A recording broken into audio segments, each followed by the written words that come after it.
अस्सलामु अलैकुम to all students. आज के वीडियो लेक्चर में हम जो टॉपिक डिस्कस करेंगे वो है डाइजेस्टिव सिस्टम ऑफ कॉकरोच। जैसा कि आप जानते हैं कॉकरोच एक इंसेक्ट है जिसका ताल्लुक फाइलम आर्थ्रोपोडा के साथ है। कॉकरोचेस जो हैं ये एक ऐसी जगह पर रहते हैं जहाँ पर आम तौर पर अंधेरा होता है, यानी ये नॉकटर्नल एनिमल्स होते हैं और आम तौर पर फीडिंग के लिए रात को बाहर निकलते हैं। कॉकरोचेस जो हैं ये ओमनीवोरस होते हैं, तकरीबन हर चीज़ ही खा लेते हैं जो भी इनको मिल जाए, और ख़ास तौर पर ये स्कैवेंजर्स होते हैं जो मुर्दा अजसाम जो कि प्लांट्स की बॉडीज़ हों या एनिमल्स की बॉडी हों उनको खा लेते हैं। तो सबसे पहले हम इनके डाइजेस्टिव सिस्टम को डायग्राम की मदद से समझने की कोशिश करते हैं। तो ये मेरे पास एक डायग्राम है जिसमें मैंने क्रॉस सेक्शन जो है डाइजेस्टिव सिस्टम जो है वो दिखाया हुआ है कॉकरोच का। कॉकरोच का जो डाइजेस्टिव सिस्टम है वो ट्यूबुलर है, यानी एक लंबी ट्यूब के ऊपर मुश्तमिल है जिसका जो पहला सिरा है वो माउथ होता है और आखिरी सिरा जो है ये एनस होता है। इसमें बाकायदा डिफरेंट ऑर्गन्स हैं जो अपना अपना फंक्शन जो है वो परफॉर्म करते हैं। सबसे आगे की तरफ इसके माउथ पार्ट्स हैं जिनमें मैंडिबल्स हैं, मैक्सिला है और अगली टांगों की हेल्प की मदद से ये जो एनिमल है ये फीडिंग करता है और उसके बाद ग़ज़ा के टुकड़े करके उसको माउथ में डाल लेता है।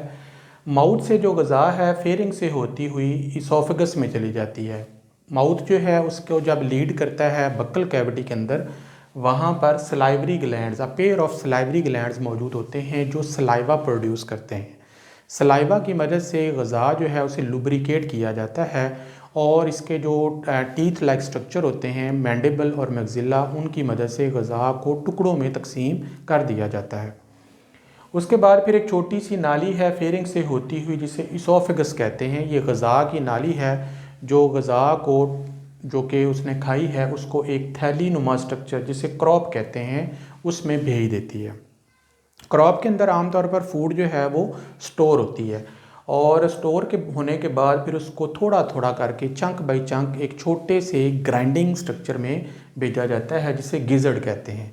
गिज़र्ड जो है ये ग़ज़ा की, इसके अंदर क्यूटिकुलर टीथ होते हैं जो ग़ज़ा को पीसते हैं और मज़ीद छोटे छोटे टुकड़ों में तकसीम कर देते हैं।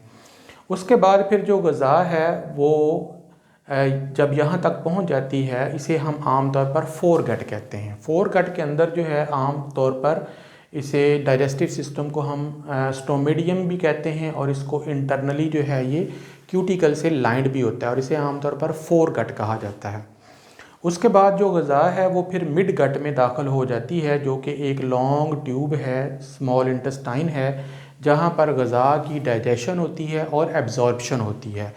मिड गट जो है इसके स्टार्ट के अंदर ही कुछ बारीक बारीक ट्यूब्यूल्स होती हैं, नालियाँ होती हैं जिन्हें हम हेपेटिक सीकी कहते हैं। ये तादाद में 8 होती हैं और ये मुख्तलिफ डाइजेस्टिव एंजाइम सेक्रीट करती हैं जिनसे ग़ज़ा के मुख्तलिफ कंपोनेंट्स जैसे लिपिड्स हैं, कार्बोहाइड्रेट्स हैं, प्रोटीन हैं और बाकी अज्जा हैं उनको डाइजेस्ट किया जाता है। इसके अलावा सेलुलोज़ को डाइजेस्ट करने के लिए इनकी बॉडी में माइक्रो ऑर्गेनिज्म पाए जाते हैं जो कि सेलुलेज एंजाइम प्रोड्यूस करते हैं। ग़ज़ा की डाइजेशन के बाद उसकी एब्जॉर्प्शन की जाती है और फिर अनडाइजेस्टेड मटेरियल जो है वो हाइंड गट में भेज दिया जाता है। तो ये रेक्टम, कोलन और एनस जो है ये इसका हाइंड गट है जहाँ पर ग़ज़ा को कुछ अरसे के लिए स्टोर किया जाता है और फिर उसको छोटे छोटे पैलेट्स की शक्ल में एनस से बाहर निकाल दिया जाता है। तो ये इसका पूरा जो है वो डाइजेस्टिव सिस्टम है जो कि फोर गट, मिड गट और हाइंड गट पर मुश्तमिल है और उसमें हर ऑर्गन जो है वो अपना अपना रोल प्ले करता है। अब इसके कुछ मज़ीद पॉइंट जो हैं वो डिस्कस कर लेते हैं। जैसा कि मैंने पहले बताया है कि जो कॉकरोचेज़ होते हैं नॉकटर्नल होते हैं, रात को निकलते हैं। इसके अलावा ये ओमनीवोरस होते हैं, तकरीबन हर चीज़ खा लेते हैं और ख़ास तौर पर ये स्कैवेंजर्स होते हैं, मुर्दा अजसाम, गले सड़े अज्जा जो हैं उन्हें खाते हैं।